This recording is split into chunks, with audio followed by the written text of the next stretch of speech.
You've probably caught yourself thinking, I should have moved past this by now. Maybe after a traffic incident, a sharp comment at work, or the same frustrating family behavior repeating itself for years. And yet, that irritation is still there. Not explosive, not childish, but a quiet unrest you feel inside. Like a part of you whispering, "Here we go again," and another part just stays silent, exhausted from feeling, tired of holding it in. There's an invisible fatigue that comes from experiencing a lot and believing that by now, with enough maturity, you should be unshakable. But there's a difference between being emotionally mature and quietly accumulating tension until you no longer know where to put it. The truth is that many people confuse balance with the absence of feeling. They think self-control means being immune to everything that comes from outside. But Stoicism never taught that. Marcus Aurelius, an emperor surrounded by wars, betrayals, and daily pressure, did not believe peace was the absence of conflict. He said, "If you are distressed, it is not the world that has invaded you. It is your judgment that has opened." That changes everything. It points to the real source of our disturbance, not other people, not external events, but the way we allow them to affect us internally. And that isn't blame, it's responsibility. A turning point. Imagine what it's like to rule an empire knowing everyone around you has expectations, agendas, and volatile moods. Marcus didn't isolate himself, he trained his perception. Epictetus, born a slave, taught that you cannot control others, but you can control the point at which they reach you. And maybe that's your challenge today. You're trying too hard to understand, please, or endure others without noticing how far they are actually allowed to reach you. In this video, we're going to break down 3 behaviors that pretend to be balance but are quietly draining you. By the end, you'll understand why your irritation isn't a flaw but a clear signal, the point where you're still vulnerable. Stay with me through the whole video because sometimes all you need is to relearn how to protect your emotional dignity without ceasing to be human. Stoic Principle 1. Separating stimulus from interpretation, the mistake that makes everything personal. Have you ever tried to be understanding with someone who was rude, maybe at work?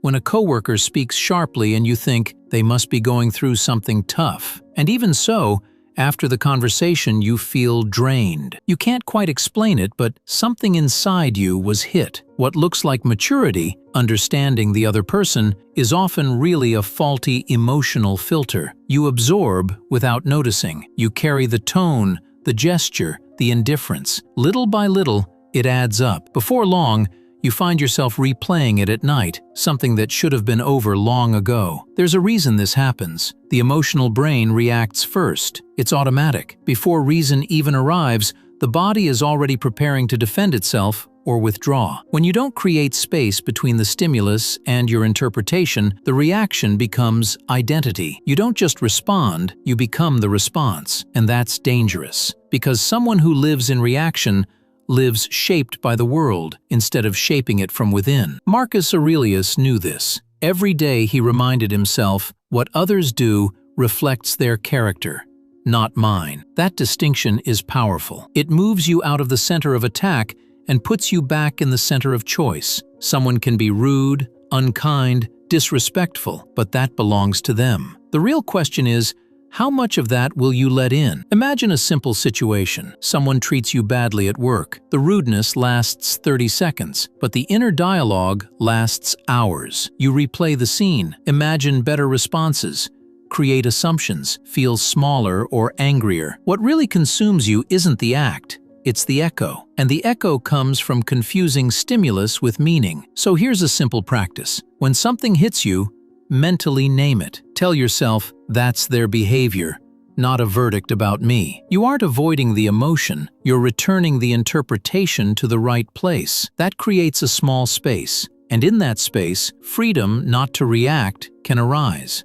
Now, try this test. If the same rude behavior came from someone irrelevant, would it hit you the same way? If the answer is no, then the problem isn't what was said. It's the place that person occupies inside you. That's clarity. That's self-mastery. And more importantly, That's the beginning of your peak. Stoic Principle 2. Not confusing silence with self-control, the buildup that turns into chronic irritation. In many environments, especially at work and with family, silence is treated as a sign of maturity. You stay quiet so things don't get worse. You swallow your response to avoid conflict. You maintain your composure because you believe that's emotional evolution. And on the outside, it does look like balance, but inside, something is accumulating, a tension that's hard to explain, a tiredness that doesn't come from physical effort, but from holding yourself in all the time. The problem isn't in being silent. The problem is being silent without processing. When a reaction doesn't find a place inside to be acknowledged, it doesn't disappear. It moves. It goes into the body, into your mood, into a shrinking patience for small things. That's how chronic irritation is born, not as an explosion, but as continuous wear. You don't react in the moment, but you begin to live on alert, and any small detail becomes the wrong trigger, at the wrong time, with the wrong person. The Stoic view was never passive. Epictetus spoke about conscious choice, choosing when to respond and how, choosing what deserves a reply and what deserves to be let go. Silence in this context isn't repression, it's decision. And when silence comes without decision, it weighs on you. But when it comes with clarity, it relieves you. The difference is subtle, but it changes everything. Think about how many times you walked away from an apparently resolved situation, only to be irritated hours later by someone completely unrelated. A harsh tone at home, impatience in traffic, a sharper word than necessary. It's not lack of control, it's too much containment without internal digestion. There's an internal process that makes the difference. First, acknowledge the impact. Don't justify it, don't dramatize it, just admit that affected me. Next, silently name what surfaced: irritation, frustration, disrespect. When something is named, it stops being diffuse. And from that place, the possibility of choice arises. Does this deserve a response now, later, or no space at all inside me? Over time, this changes your relationship with anger. It stops being an enemy and becomes a signal, a boundary alert. The result isn't hardening, but lightness. Less guilt for feeling, less wear from accumulating, a stronger sense of internal mastery, not because you never get irritated, but because you no longer lose yourself in the irritation. Stoic Principle 3. Reducing emotional expectation of others, the point where peace begins. A large part of the frustration we feel in relationships doesn't come from what others do,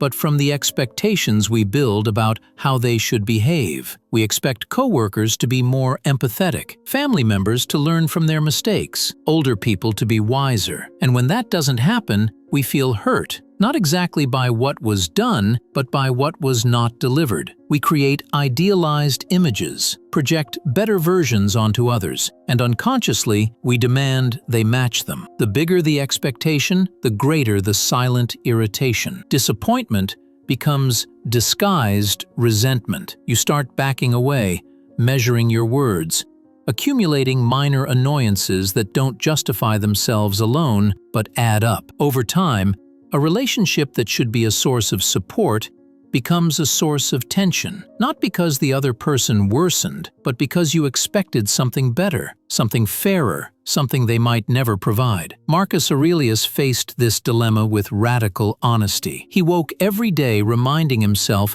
he would encounter selfish, ungrateful, difficult people, not as an exercise in cynicism, but in emotional preparation. When difficult behavior arrived, he was already ready. He had already included that possibility within his field of reality. And this didn't make him cold, it made him steady. You've experienced this with someone close, a family member, a colleague, a client. The person doesn't change. What changes is how much you still expect from them. When that expectation decreases, not in the sense of giving up, but in practical acceptance, the wear decreases too. It doesn't mean you approve of everything. It simply means you adjust your emotional measure to reality, not to the ideal. Expecting people to always act at their best is a beautiful notion, but it's exhausting. Expecting them to act in their predictable pattern, not ideal, but consistent, is lighter. And when that happens, frustration gives way to preparation, and preparation brings clarity. Instead of asking, "Why did they do this?" you start asking, "Why am I still expecting them not to do this?"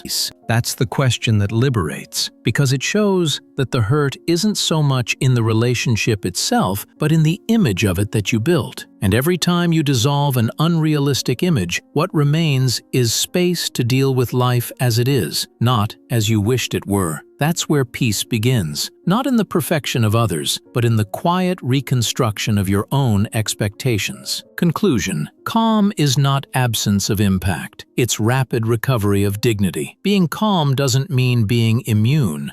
It doesn't mean walking through the world as if nothing affects you anymore. Stoic calm, unlike the superficial image many create, doesn't eliminate human friction. It shortens the time of emotional contamination. You still feel, you still get irritated, you still get disappointed, but you don't stay there. You don't build a home in resentment. You don't hand your peace over to those who don't know what to do with it. Marcus Aurelius is, once again, the image of this kind of strength. A man who governed an empire filled with tension, betrayal, moral decisions, and daily death. And even so, he wrote his meditations not to harden himself, but to avoid losing himself. He knew that leading means exposure, and living in a way means exposure too. Epictetus, with his humble beginnings and hard life, constantly reminded us that no one wounds you without your interpretive participation. Emotional blows only become wounds when you turn them into internal narrative repeated over and over, when you adopt them as identity. And so a new criterion of balance arises, one much truer than the idea of constant stoicism. The criterion is no longer, how many times did I get irritated today? But rather, how long did it take me to return to myself? Because it's not the emotion that defines your stability, it's the speed with which you recover your emotional dignity. Irritation, when it arises, isn't a moral flaw. It's a signal. It's a poorly defined boundary. It's a point of vulnerability still dependent on external validation, on unreceived acknowledgement, on a broken image. And when you understand this, you begin to stop fighting people and start protecting what truly matters, what you don't want to lose of yourself. In the end, you don't need to defeat others. You don't need to control every situation. You just need to remember that no one deserves that much power to take your peace away. That silent, firm choice, not reaction, is what separates reactivity from dignity. And perhaps, right now, that's exactly what you most needed to remember.